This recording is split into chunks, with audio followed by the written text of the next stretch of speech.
내 상품이 뭐라고 1,500원, 2,000원에 팔 수 있겠어요? 여러분이라면 그런 상품을 사겠어요? 우리가 집중해야 되는 포인트가 이 부분이에요. 우리가 상품을 소싱을 할 때 가장 노력을 해야 되고 가장 시간을 많이 들여야 되는 부분이 이게 중국 가격으로 한 개당 0.5위안 차이만 나도 만약에 그 상품을 내가 한 2만 개 정도 판매한다고 했을 때 대략 300만 원 정도 더 버냐 못 버느냐 차이가 나거든요. 이런 것도 소싱해도 되나요? 라고 질문들을 주시는데 제가 오늘 정리를 해드릴게요. 거의 높은 확률로 두세 달 안에 없어질 가능성이 높습니다. 마진이라는 거는 간단하게 생각을 해보면 판매가에서 상품 원가를 빼고 고정비를 뺀 나머지 금액이에요.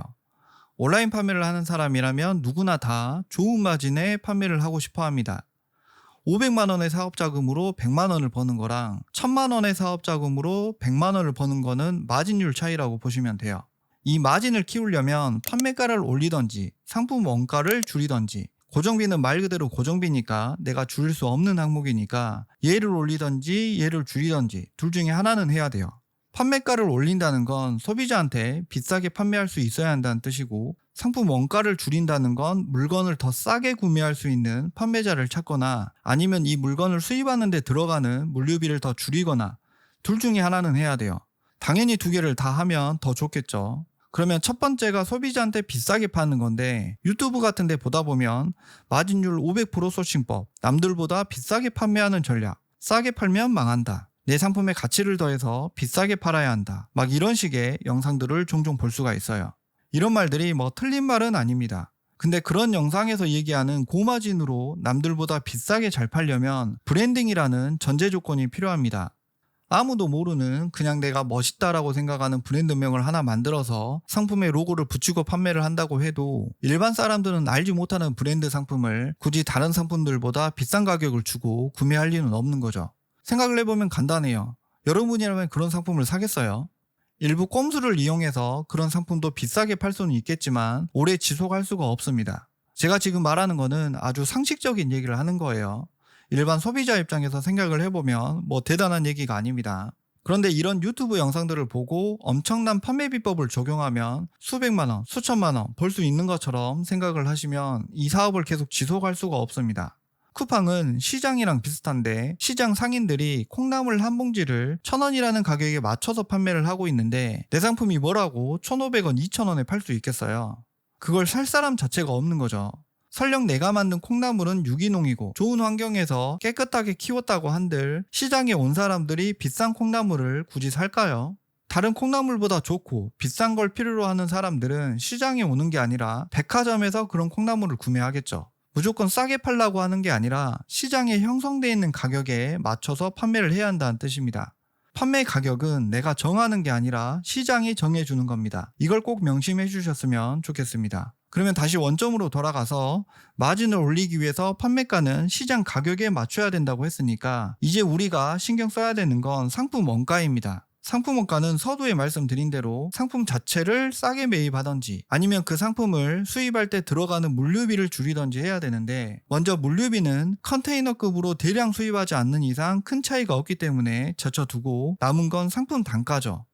근데 상품 단가도 많이 주문하면 주문할수록 생산 단가가 줄어들겠지만 마냥 한없이 줄어들지는 않습니다. 기본적으로 생산자도 먹고 살아야 되기 때문에, 그리고 나름의 생산자들 사이에서도 기본 몇 퍼센트는 마진을 가져가는 게 있을 거예요. 근데 1688에서 상품을 소싱을 하다 보면 똑같은 상품인데도 가격이 조금씩 차이가 나는 걸 볼 수가 있습니다. 우리가 집중해야 되는 포인트가 이 부분이에요. 우리가 상품을 소싱을 할 때 가장 노력을 해야 되고 가장 시간을 많이 들여야 되는 부분이 1688을 소싱을 할 때 그냥 대충 괜찮아 보이는 상품을 고르는 게 아니라 철저하게 목표로 하는 소싱 가격에 맞는 상품을 1688 바닥까지 긁어서 찾아봐야 됩니다. 저도 상품 하나 소싱할 때 기본 일주일은 1688을 뒤져보고 있거든요. 이미지로도 찾아보고 키워드를 중국어로 번역해서도 찾아보고 특정 상품을 찾게 되면 그 판매자가 판매하는 다른 상품들도 찾아보고, 1688에는 엄청나게 많은 판매자와 상품들이 있기 때문에 그냥 한두 시간 찾는다고 찾아지는 게 아니에요. 최대한 내 마진을 조금이라도 올릴 수 있는 상품을 찾는 게 핵심이라고 보시면 됩니다. 이게 중국 가격으로 한 개당 0.5위안 차이만 나도 만약에 그 상품을 내가 한 2만 개 정도 판매한다고 했을 때 대략 300만 원 정도 더 버냐 못 버느냐 차이가 나거든요. 여러분이 초보셀러다, 내 한 달 매출이 1,000만 원도 안 나온다, 그러면 여러분이 집중해야 되는 건 1688에서 최대한 상품을 많이 깊게 찾아보는 거다라고 생각하시면 됩니다. 그리고 나서 한 달 매출이 수천만 원까지 올라갔다고 한다면 이때는 중국 도매 시장을 간다거나 공장이랑 OEM 생산을 한다거나 이 단계로 이제 넘어가는 거고요. 그리고 이제 초보 셀러들이 1688에서 상품을 찾다 보면 가끔 이런 질문들을 하시는데 1688에서 소싱하다 보면 웬만한 상품들은 이미 쿠팡에서 전부 판매 중입니다. 이런 것도 소싱해도 되나요? 라고 질문들을 주시는데 제가 오늘 정리를 해드릴게요. 여러분이 소싱하려고 하는 상품의 메인 키워드로 쿠팡에서 검색을 했을 때 내가 1688에서 찾은 그 형태의 상품이 이 페이지 내에 없다 라고 한다면 그냥 마음 편하게 소싱을 해도 돼요. 일반적으로 소비자들이 쿠팡에서 물건 하나를 살 때 웬만하면 1, 2페이지 내에서 거의 끝납니다.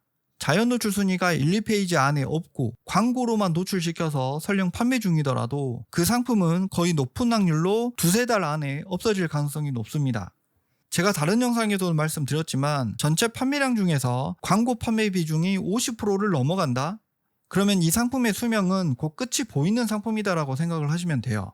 현재 쿠팡 광고 시스템상 광고로만 팔리는 상품은 그 상품을 운영하는 판매자 입장에서는 거의 100% 손해보고 판매하는 거라서 두세 달 안에 그 상품을 접을 확률이 높기 때문에 크게 그런 상품들을 무서워할 필요가 없습니다. 어찌됐든 오늘 말씀드린 내용을 정리를 해보자면 판매가에서 상품 원가를 빼고 쿠팡 판매 수수료나 로켓크로스 비용 같은 고정비를 빼면 남는 게 내가 먹는 마진인데 이 마진을 확보하면서 판매를 하려면 우리가 집중해야 되는 건 상품 원가, 더 싸게 물건을 가져오는 거다. 판매가는 이미 쿠팡이라는 시장에서 형성이 되어 있기 때문에 내가 브랜딩을 하지 않는 이상 그 시장가에 맞춰야 되는 거고 고정비도 내가 컨트롤할 수 없는 부분이기 때문에 초보셀러일수록 가장 많은 시간을 들이고 공을 들여야 되는 부분이 1688에서 소싱을 할 때 한두 시간 대충 찾아보는 게 아니라 최대한 많은 상품을 찾아보고 샘플을 받아보는 게 중요하다. 이렇게 정리를 하면 될 것 같습니다. 네, 오늘 영상은 판매가와 마진 그리고 상품 소싱에 대해서 제 생각을 정리를 해서 좀 말씀드렸습니다. 다음에도 좋은 영상으로 찾아뵙겠습니다. 감사합니다.